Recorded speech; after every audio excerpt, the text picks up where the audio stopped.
All right, welcome back to TEW Impact. We are at July week 3, I believe. I'm just at the news right now because I'm just going to start off right away because we have a lot of news. Nothing really groundbreaking or earth-shattering, just more of a quality over quantity thing, but just really a bunch of stuff I wanted to mention, and it just ended up being a lot. Um, One thing I will say before I get started though is I know I've been kind of rattling off about how I was going on break because I didn't really know what my plan was for Bound for Glory yet. But in the lead up in the simming of this past week, we got notes of someone somewhere possibly leaving.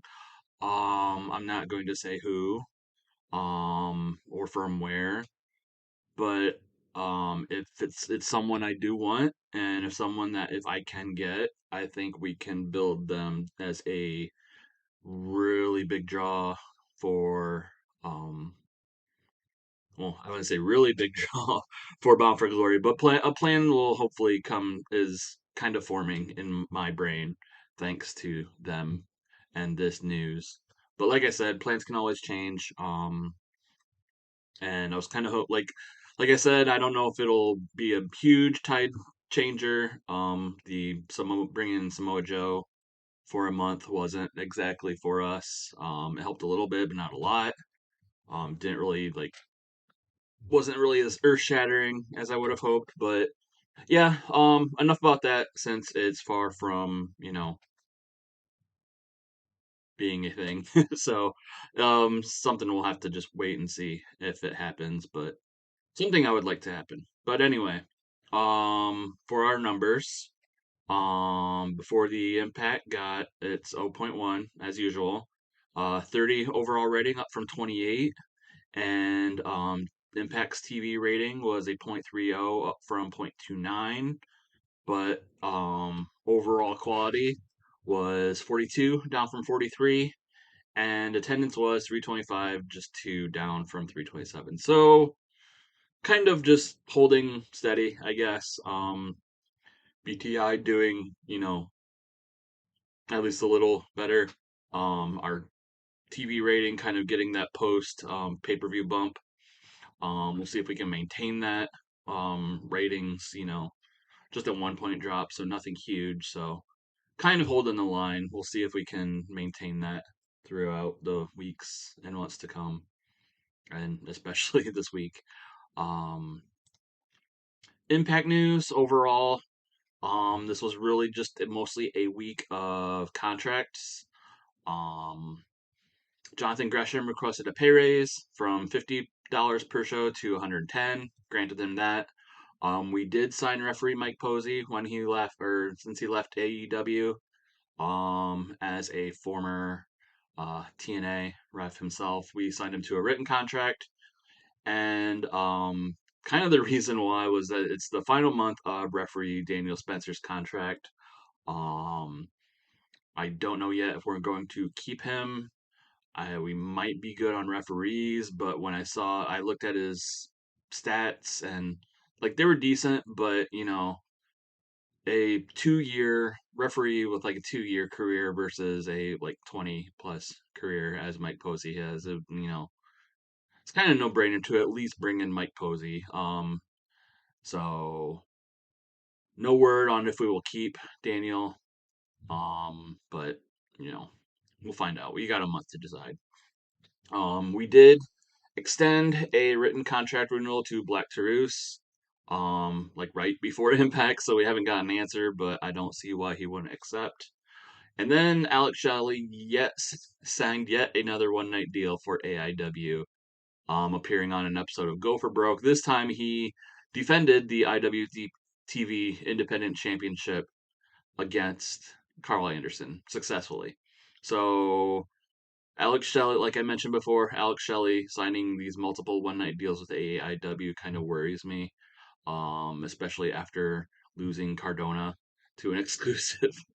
I still can't believe Cardona signed an exclusive with AIW, but they've been making moves, which I will get into later on this news block because that's kind of partially the reason why this news is so going to be so long. Something I want to focus on, but we'll do that later. WWE news. Um, Kaylee Ray announced her pregnancy. She announced her maternity leave in a month.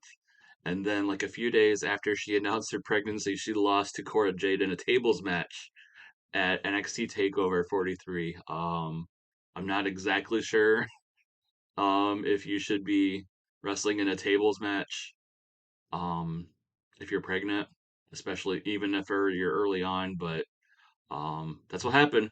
And honestly, full disclosure, like I mentioned, how we signed uh, Samoa Joe because he was one of the few people who wasn't on an exclusive deal with WWE. Kaylee Ray was another who was not on an exclusive deal, still not. So I had her on my radar, but now we're definitely not really going to use her anytime soon because she's probably going to be out for almost a year. I just didn't really have a spot for her. But someone I kept on my radar. But I just thought it was funny that she uh, announced pregnancy and then wrestled a tables match days later. Scott D'Amore watch.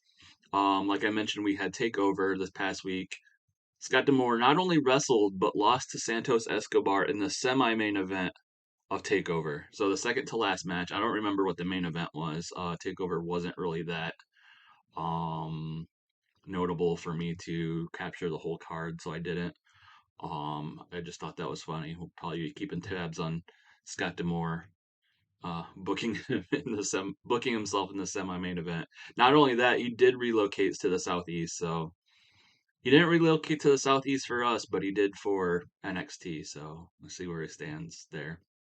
And then for their contracts, Kevin Owens, Damian Priest, and Vish Kanya of NXT have extended their exclusive deals.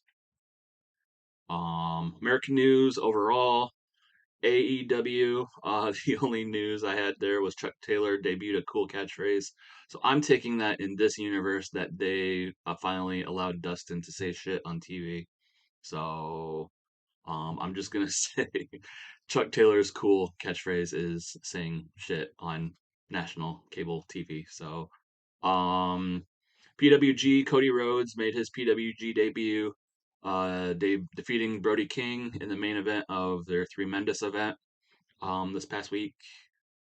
This week was a week of big events for other companies. Like we had Takeover, we had Three Mendes. Later on, I'll mention AIW. Um, but yeah, again, another card I wasn't really blown away by. I'm sure Eva Marie defeated somebody big that I can't remember. But yeah, Cody Rhodes making his PWG debut also in NWA and AEW. So Cody, you know, doing his thing. MLW, just a couple notes. Rich Bocchini extended his handshake deal, and then Marshall Von Erich and LA Park Jr. formed a team. Something I thought was funny. Two uh, multi generational talent. Um, Sons of wrestlers forming a team. I just didn't think it would be a Von Erich and a son of LA Park. And then Shimmer increased their music level to local live event experience is small. And then they also had a event where Layla Hirsch, who is also still wrestling with AEW, suffered a dislocated hip during their main event, where she teamed with Marty Bell to lose to Nixon Newell and Rain. She will be out for pretty much a month. So international news. I think this is almost all title changes. So, All Japan, Kento Miyahara defeated Jake Lee to win the Triple Crown Heavyweight Championship at the B Banquet, his fifth reign with that title. Big Japan, Masashi Takeda defeated Tajiri to win the Deathmatch Heavyweight Championship at Death Market, his first reign with that title.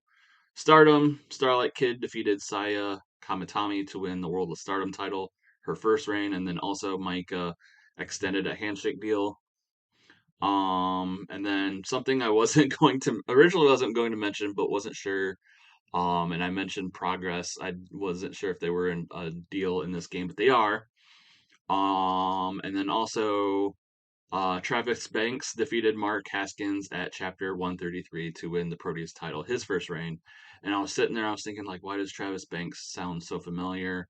I looked him up in game, and he had this 2 year block of not being employed, and then suddenly he's winning a title. And then I looked him up online, and I'm like, oh, that's right, he was one of the big Me Too um, speaking out um, guys, especially in the UK scene. I think one of the first ones. So yeah, that's why he sounded familiar and why he was gone for 2 years. So yeah, progress. Good job there. AIW news. So this is what I wanted to talk about for AIW. Um, Sheamus, Jake Christ, which is also well, I won't say also.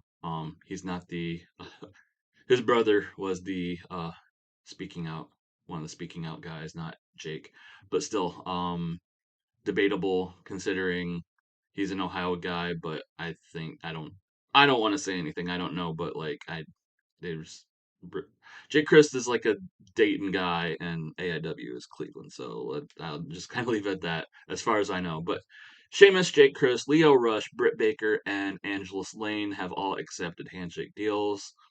At least Britt and Angelus make sense. They've both been there before. But they also had a show called All In. I'm not aware of them ever having a show called All In, but here's their card. If you can look at it for yourself, but some things I want to point out. Sheamus debuting by teaming with Swoggle and PB Smooth against Jack Verville and the Future Generation. A note: the Future Generation is the team of Braden Lee and Tommy Rich. So yeah, that Brian Carson defeating Jake Christ to retain the AIW Intense title.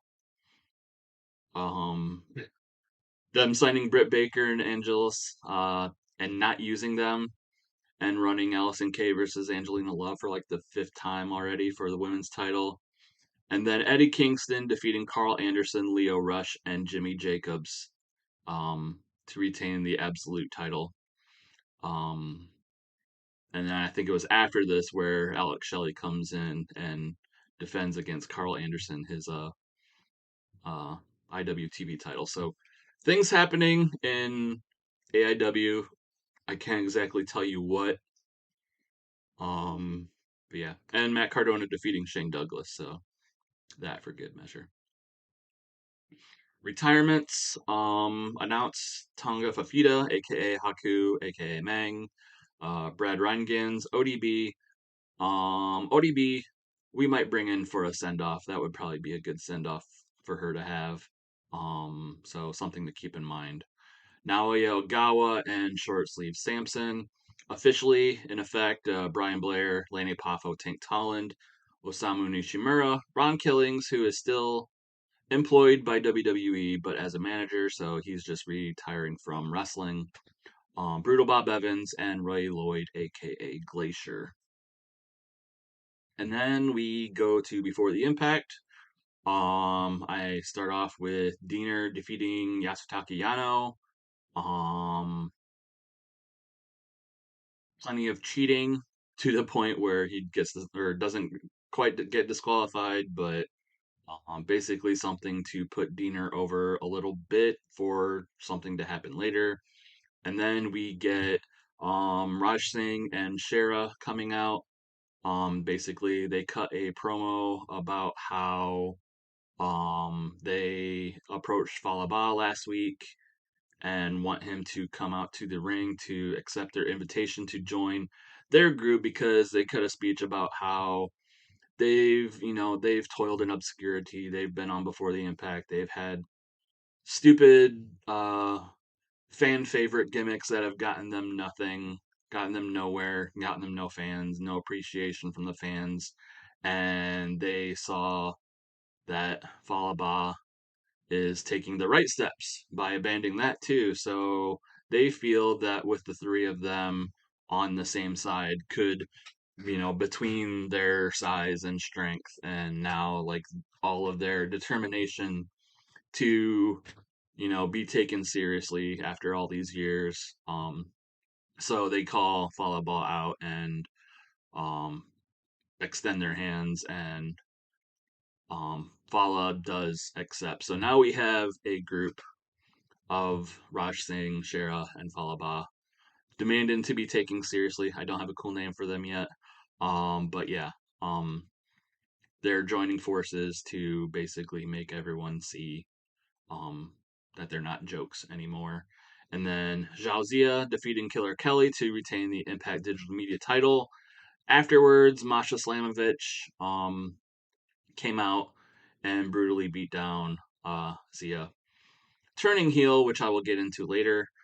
And then after the show, we see Nick Stapp outside, Nick Stapp CPA, trying to get into the building. He's being held up by a door guy, and he's like trying to let him in. He's like, I can't let you in after, the stunt you pulled last week trying to dress up as a janitor and you got in somehow. I've been told not to let you in. CPA is like, look on the list. My name's on the list. He's like, yeah, your name's on the list not to let you in. And then uh, someone big, someone with a duffel bag, someone, um, obviously a wrestler of some sort, makes their way, apologizes for being late, and is being let in no problem.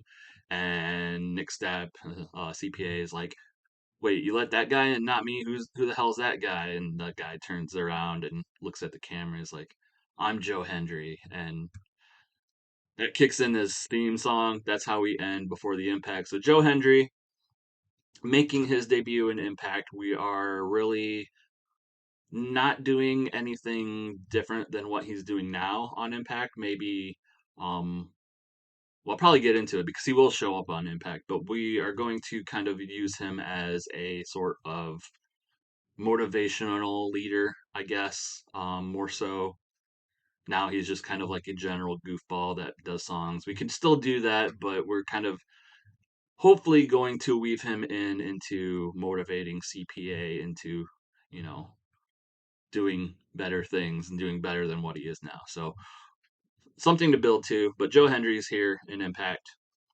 Overall rating of 31. And then we got news that I will get into. I figured now this was the time to let go of it. They're doing open forum. Hopefully, some of these people who have morale problems from bad heel turns get stuff off their chest. So we're technically have uh, bonuses to our backstage of um, two pay-per-views, and we still got weeks to go for another one. So I figured this was probably the best time to do it, if ever was to do it.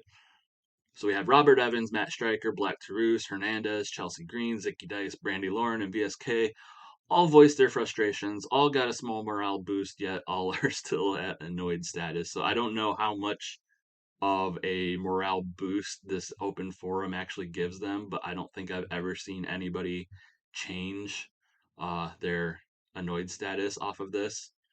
Um, Maybe Jonah, but I also kind of remember I don't know if I gave Jonah like a bonus to help offset that too. So overall backstage morale is at 88%. We normally have it at like 90, so nothing I'm too worried about. And it's not like they're all considered mild negative influences. They're not. I don't think they're doing. They've never really. None of them have ever really done anything like shitty. So I'm not too worried. It's just that it's kind of a bummer to have this much um, talent I want to do stuff with, and them possibly suffering penalties for being pissed off. So, referee Mike Posey debuted. He had him on a match on before the Impact. His refereeing gimmick got a poor rating. So 20 plus years of refereeing, a comeback to Impact, and um, the crowd gave him a poor rating for his referee of 20 years. But Joe Hendry also debuted, like I mentioned, with a local hero gimmick. Great rating. Local hero was his gimmick, so I left him alone.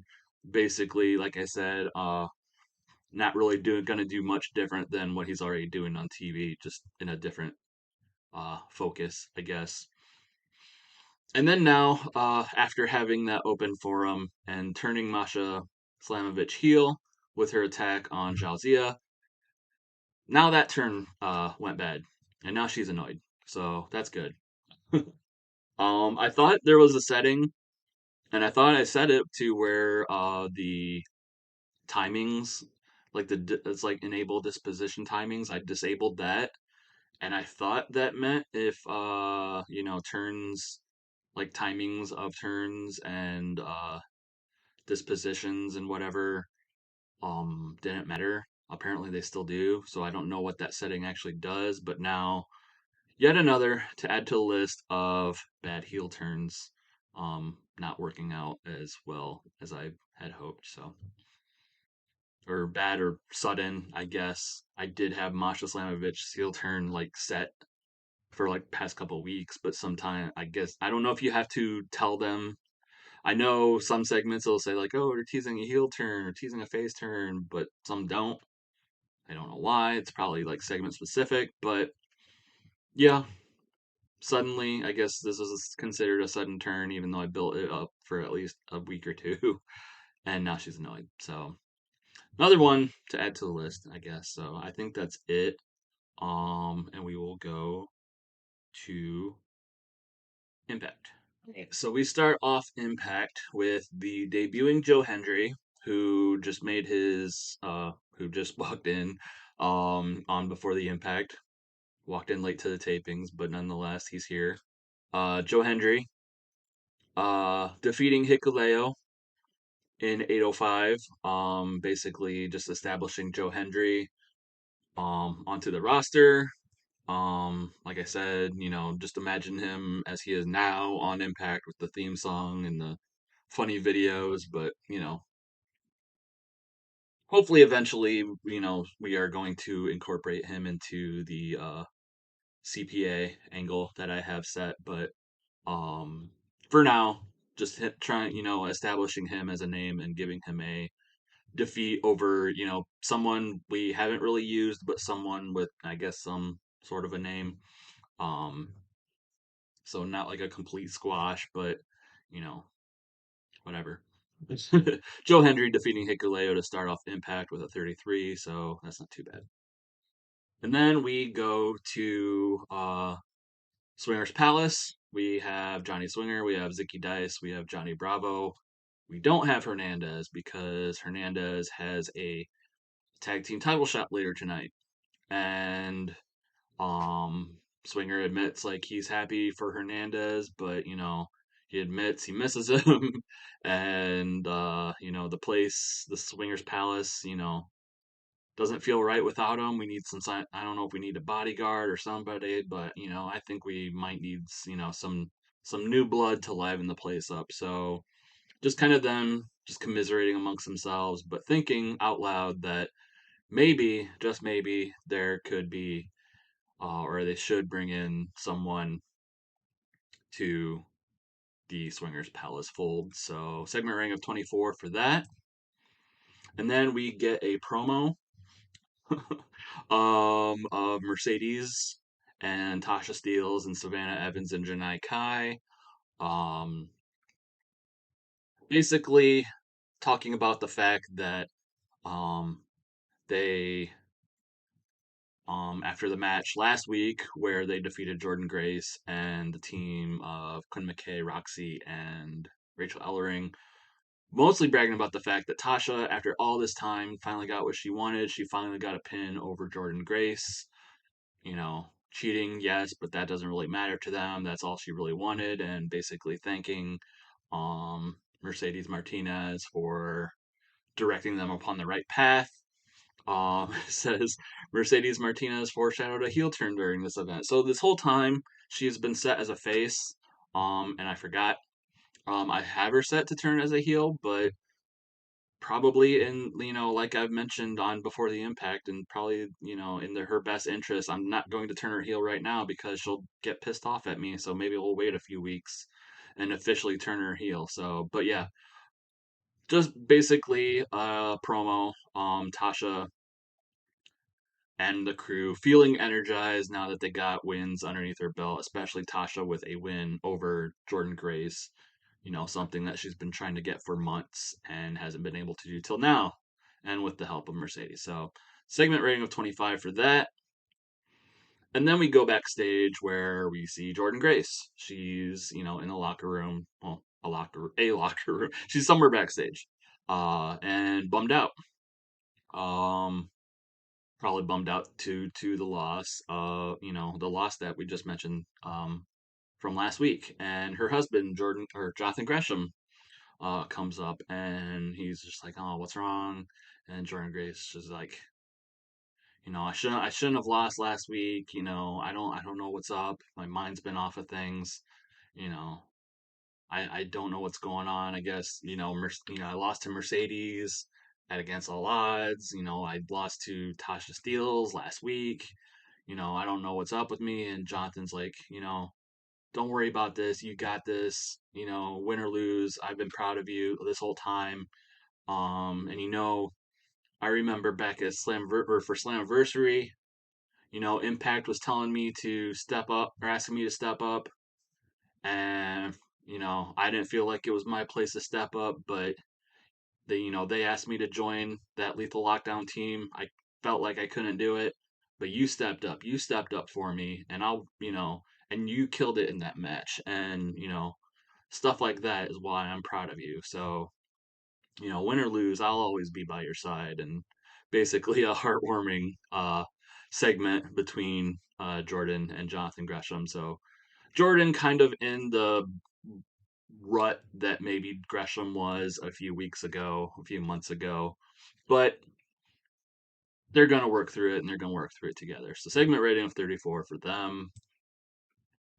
We go to Chris Bay versus Mance Warner. A match booked last week where Mance kind of called out Chris Bay about his lack of integrity, as you might want to say.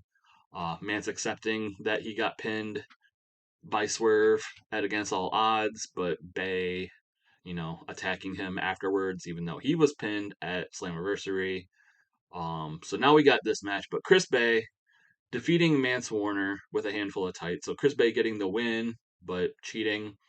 Um, this wasn't necessarily a match for number one contendership of the X Division title, but you got to believe that, you know, this might improve Chris Bay's standing a little bit. At least, even though he did cheat, he still won. Solid match.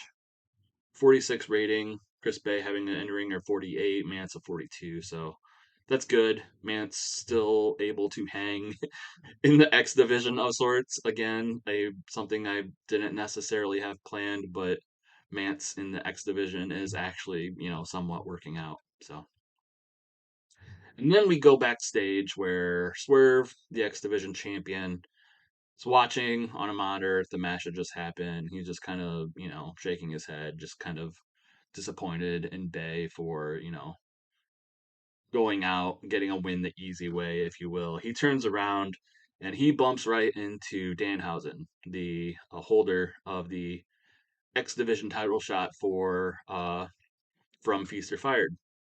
And Swerve's like, "Oh, are you basically like, so you finally made up your mind, you decided to cash in?" And Danhausen's like, "Yes, yes, give me cash. I've been asking all over for people to give me money to fill up this briefcase, give me the cash." And he's like, everyone tells me you're the guy to give me, to give me the cash. So, give me the money. And Swerve's like, what are you talking about? Is Danhausen's like, no, you give me the money to put in this briefcase. And Swerve's like, no, I don't think you, I know people have tried to, explain it. I'll explain it for you one more time. You give someone the briefcase, you give me then you get a match against me for this belt. And Danhausen thinks about it. He's like, no, I would just rather have the money. So give me the money. And he's like, no. I mean, it's just like, whatever. He's like, Swerve's like, okay, You wrestle me, you have a chance to win this belt, and if you have this belt, you might get more money, but you would have to beat me for it first. So Danhausen just kind of like finally it clicks to Danhausen that, he would have to wrestle a match. And, he's like match equals belt equals money in his brain. So Danhausen thinks about it. He's like, no, I will let you know and get back to you, blah blah blah. And Danhausen slinks away, and Swerve's just kind of like, oh, what the hell's going on here around here? So mostly a comedy segment for Swerve and Danhausen, segment rating of 42. And then we go into a uh, undisclosed dark location where basically PCO is tied to a chair, and Brody King is basically beating the shit out of a tied up PCO, and Father Bateman is kind of uh, praying aloud to the gods above. So basically, they're after having kidnapped PCO last week, they're going through some kind of brutal ritual, I guess, of pain and violence, and basically consisting of Brody King beating the crap out of PCO until I guess PCO submits. We don't really get a clear cut motivation of what they're doing or why they're doing it. Just that they want to inflict violence on somebody. So, and that somebody happens to be PCO. So, we don't know exactly what's going on between the three of them yet. Um, but yeah, segment rating of 29 for that. And then in a handicap match, we get Tenille Dashwood losing to the team of Quinn McKay, Rachel Ellering, and Roxy. Um, Roxy pinning Tenille in the end. Um, but and on commentary, we all kind of wonder how this happened to be a 3-on-1 match. Tenille constantly looking for a tag of some sort or some sort of help, likely from the inspiration. But like we said, like we found out last week, the inspiration cut her off from any help. So how, what's going on. No one has come out to help Tenille, and is basically just a 3-on-1 beatdown of Tenille until Roxy finally pins her, segment rating of 32 for this match. And then we go backstage where the knockout tag team champions, the Inspiration, are watching um, what happened, kind of watching through the curtain, saying, even though they've cut Tenille off, they kind of, at least looking out for her. And eventually Chelsea Green and Deonna Purrazzo come out to them and kind of call them out. And they're like, what are you doing? What the hell are you two doing? You know, I know you cut Tenille off. I know she's kind of been a disappointment to you, but you don't really just treat your friends like that. And they're pleading ignorance. They're like, we didn't make any sort of match like that. We don't know. We weren't alerted to any sort of, match with Tenille, and we didn't know. We weren't planning to tag with her, so it's nothing not, basically the Inspiration are just like, we don't know where this match came about. We didn't ask for it. We, you know, we didn't, we're pushing Tenille out, but we're not gonna, punish her. And Chelsea and Deanna are like, oh yeah, sure, well, and then they basically are, judging the Inspiration. But segment rating of 37 for that. Basically, we are getting a feud between the Inspiration and the BFFs. Cassie foreshadowing a face turn. So this is going to be our attempt to turn the Inspiration face. After them spending this whole time being heels. Kind of having trouble justifying this, but I'll think of something. This whole did they or didn't they thing of them booking Tenille in a 3-on-1 beatdown. Um, I guess will maybe justify. We'll see. We'll see. We'll see if it ends up working out. Otherwise, we're gonna have two more people on the turn pile that are pissed at me. And then we get a Rosemary promo. Rosemary talking about Viper. Last week, Viper squashing local talent Aspen Rose. Rosemary talking about how she was like Viper at one point. At first she liked to prey upon those weaker than herself, but um, to her after a while it got old. She grew up and she uh, learned to appreciate a challenge much more. And when she defends this knockouts title against Viper, someone bigger and stronger than her, it'll definitely be a challenge that she'll have to conquer. But with, those of her, those in her hive, she will gain the power to defeat her. Basically, setting up the future um title match. We don't have it locked in yet, but likely it will probably be at the next pay-per-view. So, segment rating of 36 for her promo. So we come back to the Morrissey Machine Guns versus W. Morrissey and Michael Bennett. A match likely made by Maria to get Michael Bennett and her husband and W. Morrissey to work together on the same page. Hopefully, would lead to them defeating the Morrissey machine guns, but it does not work. The guns defeat them. Basically, Bennett um, doing the typical heel thing of making the big man do all the work and then tagging himself in to pick up the scraps and then tagging himself out when things are getting too tough. Eventually, Morrissey gets pissed at this, throws Bennett into the ring, which counts as a tag, and basically lets Bennett get finished off by the guns. Sabin pinning Michael Bennett with a Made in Detroit.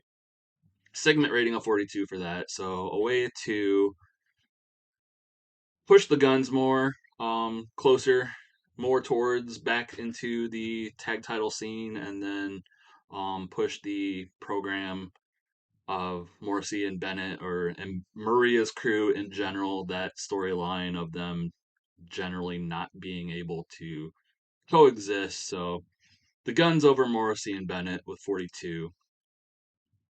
After the match, they, understandably start arguing, which brings out, you know, Maria. Maria is probably already out there. She's trying to get in between the two to calm them down, but it's not working. She brings out the rest of the crew. Um,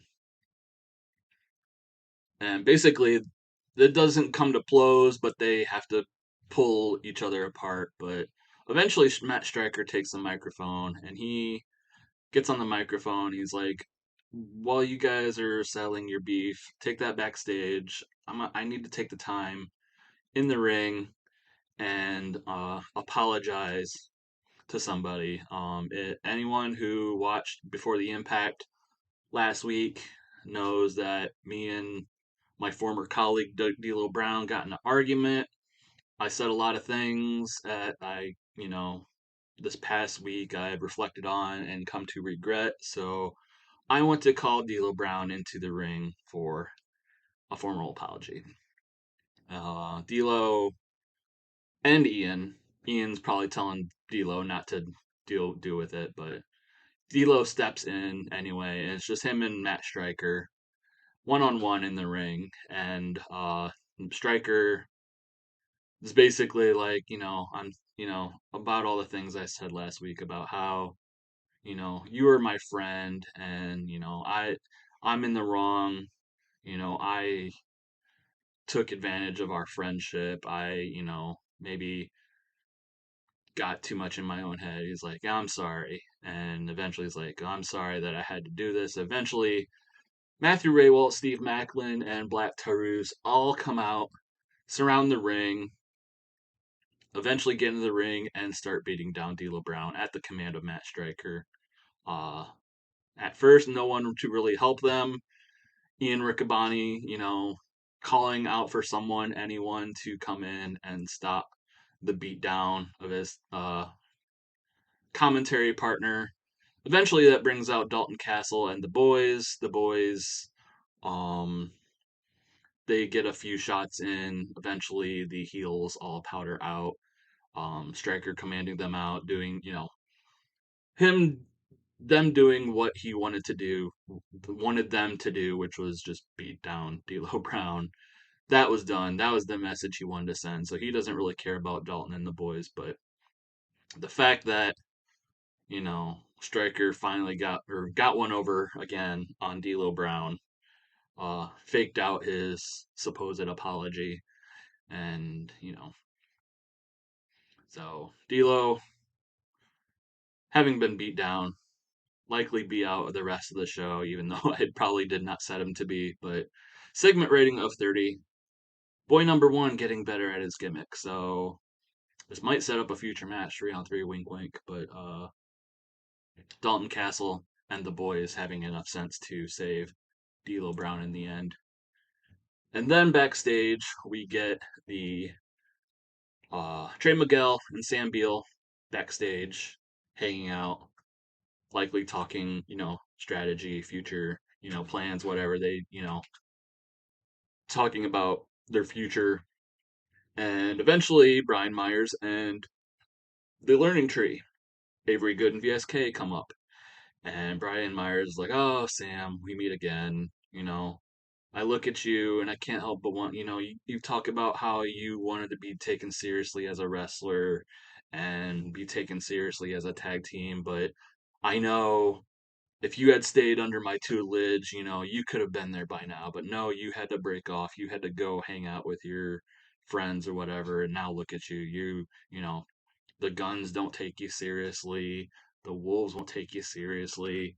No one takes you seriously as a tag team." And Trey Miguel is like, "Oh, no one takes us seriously. What about you guys?" And he points out all at the learning tree. He's like, "You know what?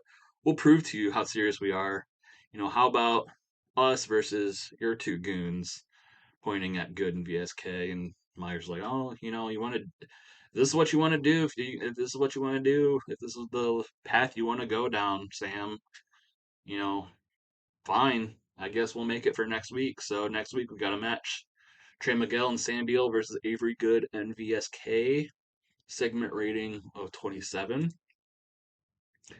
And then we get Lance Archer comes out to the ring, takes a microphone, kind of, has been setting up, like saying the same things he's been the last couple weeks about wanting Joe Doring in the ring, wanting to take him out, prove how he's, probably the biggest, most intense competitor in Impact, and wants to take down Joe Doring on his eventual path towards the Impact World Title, blah blah blah blah blah, and all that. But instead of Joe Doring, we get Jonah. Jonah, who we haven't seen probably in months. I didn't look up to see what his last appearance was, but Jonah coming out and basically setting up a match between the two for right now. Setting segment rating of 42. For what it's worth, Joe Doring actually has been available for these last couple shows. But I am kind of using that to our advantage, that him is kind of using the fact that he goes back and forth to All Japan. Even if he's available, we're still kind of, maybe building him up. Hopefully, this will build him up for when he eventually does show. And until then, Lance Archer will keep putting down people. He put down PCO. He's got Jonah tonight. Um, but yeah, he has been available. And plus, it saves us money in the long run. Like I said, Joe Doring is expensive to bring in. So, Lance Archer versus Jonah, getting a 51. Lance Archer defeating Jonah with a Texas tornado. So basically, I had this set as a wild brawl, just two big dudes going at it, and that's basically what this program is, just Lance Archer going through big dudes until he gets to Jonah, and we'll see when that happens, but Lance with a 54, Jonah with a 44, segment rating of 51, so yeah, wild brawl.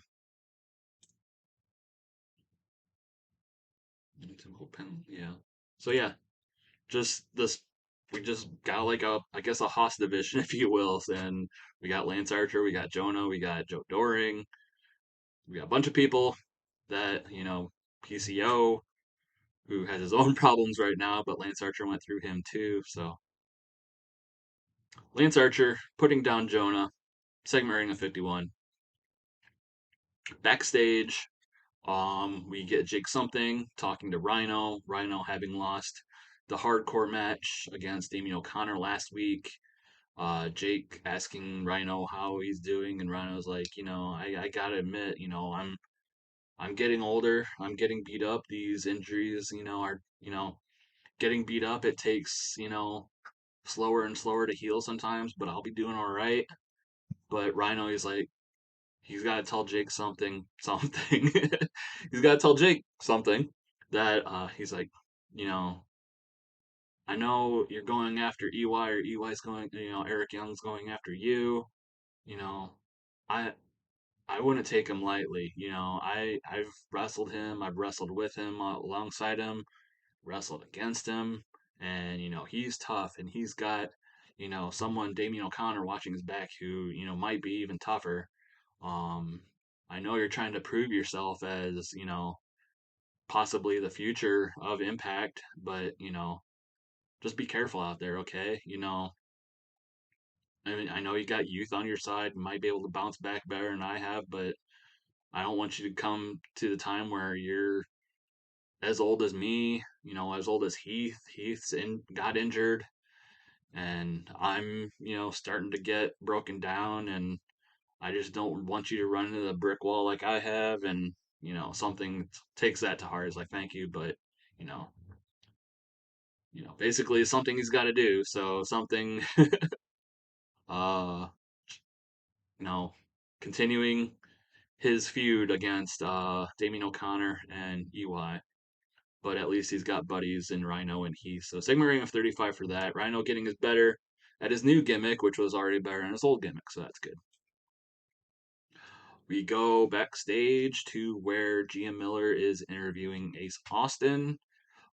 Reminder that he is holding the world title shot from Feast or Fired, and Gia is like, they recap about how Ace and Madman defeated Josh Alexander and Mike Bailey.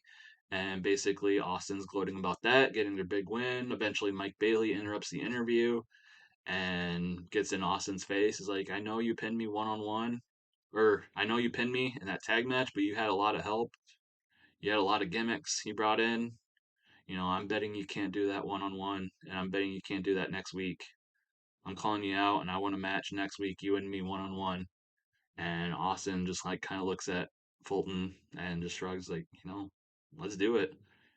So Austin, the ever cocky Ace Austin, getting himself into a match with Speedball Mike Bailey, one on one next week. Segment rating of 29.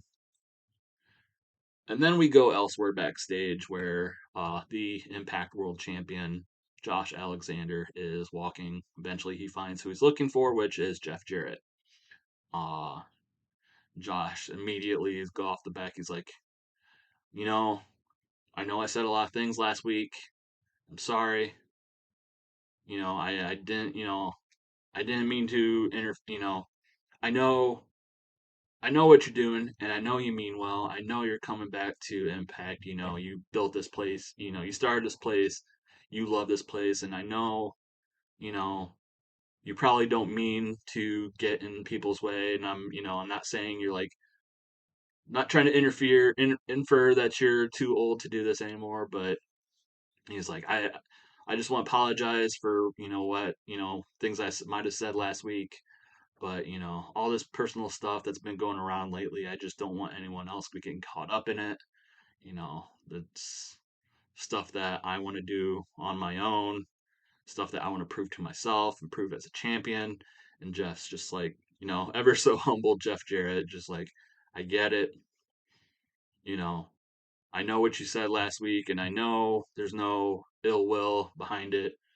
I you know, water under bridge. Let's just leave it at that. You know, Not, saying I'm too old to, still be a factor in Impact, but I just want I came back, I want to see it grow, and I'm just here to keep the peace, blah blah blah blah blah. Basically, water under the bridge for anything Josh Alexander might have said last week. They shake on it. They seem to be friends once again. Segment rating of 46. Josh getting better at his gimmick, so we shall see how long that lasts, if that lasts. But for now, things are good between Josh and Jeff. And then we get our main event, the Wolves versus the reunited LAX for the tag team titles. But in the end, the Wolves win.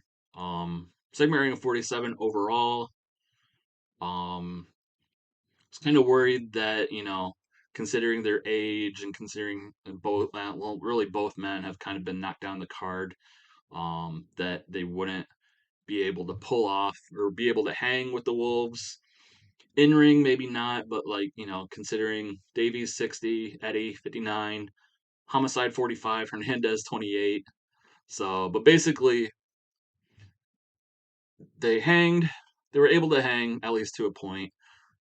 In the end, it was Eddie Edwards pinning Hernandez. So, the cash in of the tag title shot was not successful. The reunion of LAX was not successful. They may be showing their age, but until then, the Wolves still Impact World Tag Team Champions, segment rating of 47. Homicide seemed off his game, but they did have excellent chemistry teaming together, so, you know, I guess it evens out a little bit. So, you know, Hernandez was the weak link, which was probably to be expected, but yeah. The Wolves continuing to defend, continuing their, tag team title reign, possibly their name, their, I guess, them being the best team in Impact history, considering they beat a formerly, at least a historic team in the former LAX. So segment rating of 47, but that's not all. Because as the Wolves, after the match, everyone shakes. You know, LAX, they didn't get the job done, but they put over the Wolves. They shake on it. They make their way to the back. Eventually, someone hops the rail and attacks Homicide. Um, Homicide in particular. Eventually, he has to be pulled off by Hernandez and pulled off by um, security. Eventually, comes out, but someone who is beating down Homicide. Um, Ian Riccaboni, on his own because D'Lo Brown has gotten removed from or gotten beaten down by Matt Stryker and his crew. Not really quite sure who it is. We don't get exactly a good look of who it is as he's being drug off by security. You can say like impact cut the feed cuts off early to kind of show that this wasn't supposed to happen. But in the end, anyone in the know would have seen that it's Colby Carino. So Colby Carino, as a fan, hops the rail, beats on Homicide. Was Colby Carino the person who knocked off Homicide at Against All Odds, causing him to miss his match? We don't know, but well, technically we do know. Wink. But so we're starting a program bringing in Colby Carino against Homicide. Um, we will see how that works out in the future. Segment rank of 28, so it's not really starting off that well. And this was like one of a minimum 4-minute segments. Need to be more star powered in the segment for Hernandez to have been fighting for that long. I figured Colby would be getting that warning, considering we're just now bringing him in, but it's Hernandez that's getting it. So I guess that's kind of a good sign for the future of Homicide versus Colby. But Colby has debuted his Avenger unstable gimmick, gotten a rating of very good. We are advancing a storyline with this, so anyone that might know the history is kind of probably see where I'm going with this. But Colby Carino, keeping the rail as a fan, laying out Homicide, Impact kind of cuts off to show, hey, we probably shouldn't be seeing this. But that's how the show ends. Yeah, very good. Um, no pros and cons. So hopefully we will get something to come up. But that's how the show ends. Colby Carino, um, attacking Homicide. Overall rating of 46, which I think might be better than last week. Well, last week was 43, maybe. I don't know. But yeah, solid show. Chris Bay versus Mance Warner. Oh, Lance Archer versus Jonah. Probably segment of the night, 51. Wolves versus Homicide, 47. Bay versus Mance, 46. Everything doing fairly well. We didn't really, the only big dips were, our lower card stuff, our Swingers Palace stuff, our Learning Tree stuff, or Gospel of Violence stuff, maybe. But everything else doing fairly well. Um, Guns versus Morrissey and Bennett. So yeah, everything, solid show to get us on our way to Emergence. I think I know in the game it says like Emergence slash Unstoppable as our next pay-per-view. I think I'm just gonna go with Emergence because that's what it's been the last couple of years. But we are on our way to building towards that card. Nothing necessarily in stone yet, except for maybe Rosemary versus Viper for the Knockouts title, and even that hasn't been finalized. But we got 3 weeks. We got a week in July, and then 2 weeks in August, and then the pay per view. So yeah, we'll see how everything shakes out. Till then, thanks for watching.